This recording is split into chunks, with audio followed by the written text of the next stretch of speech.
बिस्मिल्लाहिर्रहमानिर्रहीम अस्सलामुअलैकुम नाज़रीन। एपिसोड के शुरुआत में हम देखते हैं कि सरहदी बाजार में नोयान उस्मान साहब के सामने घुटनों के बल बैठा होता है और कहता है, मैं आपको समझदार समझता था और आपके पास सुलह के लिए आया था, लेकिन आप एक बेवकूफ इंसान हैं जिसके ख्वाब नामुमकिन हैं। तो उस्मान साहब कहते हैं, अलबत्ता अगर आपको हकीकत नजर ना आए तो आप ये समझेंगे कि हकीकत नामुमकिन है। फिर बाजू फैलाते हुए कहते हैं, ये वो चिन्नार है जो आहिस्ता आहिस्ता बढ़ेगा और आराम आराम से परवान चढ़ेगा। ताजुद्दीन नोयान, जब तुम सूरज को देख नहीं सकोगे तब तुम समझ जाओगे कि ये रियासत किस तरह फैल चुकी है। जवाबन नोयान कहता है, यह सूरज तुम्हें जला देगा और अलखानी तुम्हें जहन्नुम में भेज देंगे, तुम सब के सब मर जाओगे, तुम उस्मान के ख्वाबों में खत्म हो जाओगे। तो गुंदोज साहब आगे बढ़ते हुए कहते हैं, ताजुद्दीन नोयान, तुमने हम पर बहुत जुल्म किया है और मौत तुम्हारे लिए निजात है। फिर अलचम खातून कहती हैं, चूंकि मेरी माँ और भाई का खून रहेगा नहीं गया, इसलिए अब मैं भी मर जाऊँ तो मुझे कोई परवाह नहीं। तो उस्मान साहब कहते हैं, इन ख्वाबों की वजह से कोई नहीं मरेगा, लेकिन तुम और तुम्हारे जैसे लोग, तुम सब फना हो जाओगे। ये कहते साथ ही उस्मान साहब एक ही वार में ताजुद्दीन नोयान का सर दर्द से अलग कर देते हैं।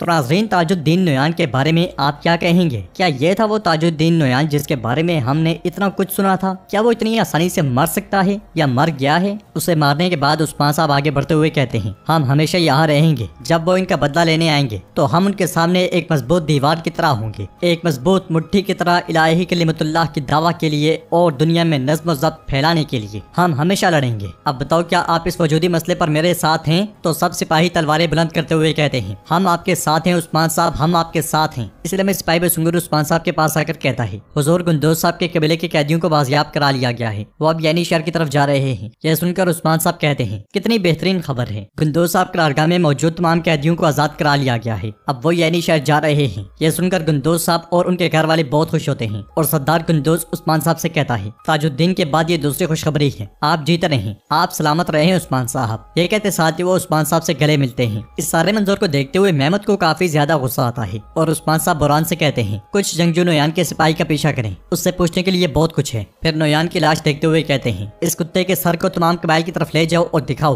ताकि तमाम कबाइल हमारी फतह की खबर सुने। यह वक्त है कि हम अपने दोस्तों को महफूज महसूस करें और अपने दुश्मनों को खौफजदा करें। यह सुनते साथ ये सिपाही एक बार फिर उस्मान साहब जिंदाबाद, उस्मान साहब जिंदाबाद के नारे बुलंद करते हैं और उस्मान साहब फातिहाना अंदाज में सरहदी बाजार से रवाना हो जाते हैं। उधर हम देखते हैं कि शहजादी मारिया को ले जाने वाले मंगोल जंगल में बैठे खाना खा रहे होते हैं। शहजादी मारिया भी खाना लेकर खेमे में चली जाती है और वहीं पे झाड़ियों में छुपा बेंदर सिपाहियों के साथ ये सारा मंजर देख रहा होता है। फिर कहता है, हम इन कुत्तों को मारे बगैर शहजादी मारिया को लेकर जाएंगे, किसी को पता नहीं चलेगा कि हम इसके पीछे हैं, चलो। ये कहते साथ ही बेंदर एक सिपाही के साथ खेमे की पिछली तरफ जा पहुंचता है और जब खेमा काटते हैं तो बेंदर को देखकर शहजादी मारिया बहुत खुश होती है। बेंदर कहता है, मैं आपको लेने आया हूँ। ये कहने के बाद बेंदर शहजादी मारिया को लेकर जैसे ही खेमे से निकलता है तो वहाँ पे बसंतनी पहुंच जाते हैं और वो मंगोलों पर अंधाधुंध तेल बरसा देते हैं। ये मंजर देखकर सिपाही बेंदर से पूछता है, बेंदर साहब ये कौन है? जवाबन बेंदर कहता है, जाहिर है शहजादी को बचाने के लिए इनके पीछे और भी लोग हैं, ये जानने का वक्त नहीं है, चलो। बाज़ंतीनी सिपाहियों के पीछे पीछे इमरान तेगन भी पहुंचता है और बाज़ंतीनी तमाम मंगोलों को मार डालते हैं। तेगन एक जख्मी मंगोल पर पाँव रखते हुए कहता है, शहजादी कहाँ है? जवाबन मंगोल तकलीफ से तड़पते हुए कहता है, खेमे में, खेमे में। ये सुनते साथ ही इमरान तेगन उसका गला काट कर खेमे की जानिब बढ़ जाता है, मगर जब खेमे में देखता है तो खेमा खाली होता है और वो कहता है, उस्मान, उस्मान। वो नहीं जानता कि मैं क्या करूंगा, शहंशाह को फौरन खबर भेज दो, उसे बताओ कि उस्मान ने उसकी इकलौती बेटी शहजादी मारिया को कत्ल कर दिया है। उधर बेंदर शहजादी मारिया को लेकर घोड़ों तक पहुंच जाता है और उसे कहता है, सिपाही आपको आपके महबूब के पास कोनिया ले जाएंगे, उस्मान साहब ने सब कुछ तैयार कर रखा है। तो शहजादी बेंदर का हाथ पकड़ते हुए कहती है, मैं आपकी बहुत मशकूर हूँ, खुदा आपकी हिफाजत करे और उस्मान साहब को ताकत दे। फिर बेंदर सिपाहियों से कहता है, सिपाहियों, शहजादी के पीछे दूसरे लोग भी हैं, अपनी आंखें खुली रखना। यह सुनकर सिपाही कहते हैं, जैसे आपका हुक्म, और फिर शहजादी को लेकर चले जाते हैं। बेंदर एक सिपाही से कहता है, उस्मान साहब को बताओ कि हमने शहजादी को बाहिफाजत हासिल कर लिया है। फिर बेंदर कराली से कहता है, हम अतरानोस जाएंगे, चलो। उधर उस्मान साहब नारों की गूंज के साथ यानी शहर में दाखिल होते हैं। हर कोई बड़े पुरजोश अंदाज में उन्हें खुशामदीद कहता है और उस्मान साहब सीने पर हाथ रखकर उनका शुक्रिया अदा करते हैं। आगे बढ़ते बढ़ते उस्मान साहब हवेली में पहुंच जाते हैं। अलाउद्दीन उस्मान साहब से कहता है, हुजूर, आपको फतह मुबारक हो। ताजुद्दीन नोयान को वो अंजाम मिला जिसका वो हकदार था और उसकी बुराई फैलने से पहले ही चला गया। तो उस्मान साहब कहते हैं, ऐसा ही है, हमने उसका सर काट कर बुराई का खात्मा कर दिया है। हर बुराई के साथ कोई न कोई अच्छाई जरूर होती है। रब हमारे भाइयों को हमारे पास लाया। बालाहतुन आजादी का जश्न मनाने के लिए खाने का मेज तैयार करें, उसे तैयार करें ताकि हम अपने भाइयों को मजबूत करें। सरदार गुंदोज कहता है, उस्मान साहब शुक्रिया, जो कुत्ता हमें मुत्तहिद होने से रोकता था वो ताजुद्दीन नोयान अब मर चुका है, अब से हम मुत्तहिद और मावन रहेंगे। तो उस्मान साहब कहते हैं, अल्लाह के हुक्म से, अल्लाह के हुक्म से। अब चले अंदर चलते हैं। इसके साथ ही सब खेमे की जानिब बढ़ जाते हैं। अगले मंजर में उस्मान साहब नक्शे पर इशारा करते हुए सरदार गुंदोज से कहते हैं, अब मगरिब में हमारी सरजमीन जरखेज, महफूज और पानी के करीब है, इसलिए आप और आपका कबीला वहाँ पे आबाद हो सकता है। तो सरदार गुंदोज कहता है, नहीं उस्मान साहब, मैं जानता हूँ कि आप मेरी हिफाजत करना चाहते हैं, लेकिन मैं उसकी कीमत अदा करना चाहता हूँ। मैं मशरिक में वाक़ सरहदी इलाके की दरख्वास्त करता हूँ। अगर मंगोल आए तो पहला सामना मैं करूंगा। जवाबन उस्मान साहब कहते हैं, नहीं, हमारे लिए अदा करने की कोई कीमत नहीं है। भाई अपने भाई पर बोझ नहीं होता। अगर आप चाहें तो इस इलाके में आबाद हो सकते हैं, लेकिन मैं चाहता हूँ कि आप कैनी शहर के करीब मेरे साथ रहें। इस पर सरदार कुंदूस कहता है, आपका हुक्म सर आंखों पर उस्मान साहब। फिर उस्मान साहब नक्शे पर इशारा करते हुए कहते हैं, एक तरफ बोरसा है और दूसरी तरफ एजनी। हमारा मकसद हमेशा वाज़ेह है। दुश्मन हमें इन 2 शहरों पर कब्जा करने से रोकने के लिए हर मुमकिन कोशिश करेगा, लेकिन इंशाअल्लाह यह ख्वाब हकीकत बन जाएगा। पूरी दुनिया पर हुक्मरानी का रास्ता बोरसा से गुजरता है। चाहे 40 दिन बर्फ पड़ती रहे, लेकिन एक दिन तो शिकार का होगा। अगर अल्लाह ने चाहा तो हम बोरसा फतह करेंगे। उधर हम देखते हैं कि एल्चम आयशा खातून के बाल संवार रही होती है और आयशा खातून कहती हैं, अल्हम्दुलिल्लाह हमने इस मुसीबत पर काबू पा लिया है, लेकिन इस सिलसिले में उस्मान साहब और उनके खानदान की काविशें बड़ी हैं। एल्चम कहती है, बिल्कुल ऐसा ही है। उनकी बीवियां और तमाम जंगजू बहुत बहादुर हैं, खास तौर पर जो उन्होंने आपकी गैर मौजूदगी में किया। हम उनके साथ इंसाफी नहीं कर सकते। इस पर आयशा खातून पूछती हैं, मैं आपसे उरहान साहब के बारे में पूछने जा रही थी। मैंने उसे सबसे पहले आपके करीब देखा, उसने आपकी बहुत मदद की है ना? जवाबन एल्चम कहती है, सलामत रहे, वो बड़े दिल वाला नेक इंसान है। तो आयशा खातून कहती है, वो भी बहुत बहादुर है। एल्चम कहती है, ऐसा ही है, लेकिन अल्लाह उसकी मदद करे। उसकी मोहब्बत बाज़ंतीनी हुक्मरान की बेटी है। मैंने उसे देखा है और वो बहुत खूबसूरत है। ये सुनकर आयशा खातून कहती हैं, ठीक है, अगर उनकी मोहब्बत मजबूत है तो कोई भी उनके खिलाफ खड़ा नहीं हो सकता। अल्लाह उन्हें इकट्ठा करेगा। नाज़रीन, इसके बाद हम अगले मंजर में देखते हैं सरदार कुंदूस और हान और खवातीन खाने के मेज के पास खड़ी होती हैं और आयशा खातून खूबसूरत दस्तरखान से जाने पर बाला खातून का शुक्रिया अदा करती हैं। इसलिए में उस्मान साहब वहाँ पे आते हैं और सबको देखकर कहते हैं, हर कोई आ गया है माशाल्लाह। फातिमा बेटी, अब देखो यहाँ कौन है। इसलिए में मलून खातून वहाँ पे आती हैं। मलून खातून को देखते साथ ही फातिमा समेत बाकी सब लोग भी बहुत खुश होते हैं और फातिमा उनसे गले मिलते हुए पूछती है, क्या अभी तक आप नहीं गई? तो मलून खातून कहती हैं, मैंने एक अहम काम के लिए अपना सफर मुलतवी कर दिया। इसलिए में अलाउद्दीन छुपता छुपता आता है और उन सब के साथ शामिल होने की कोशिश करता है, मगर बाला खातून उसे देख जाती हैं और सब मलून खातून से मिलते हैं। जबकि बाला खातून अलाउद्दीन से पूछती हैं, तुम कहाँ थे? मुसलसल गायब। मगर अलाउद्दीन कोई भी जवाब नहीं देता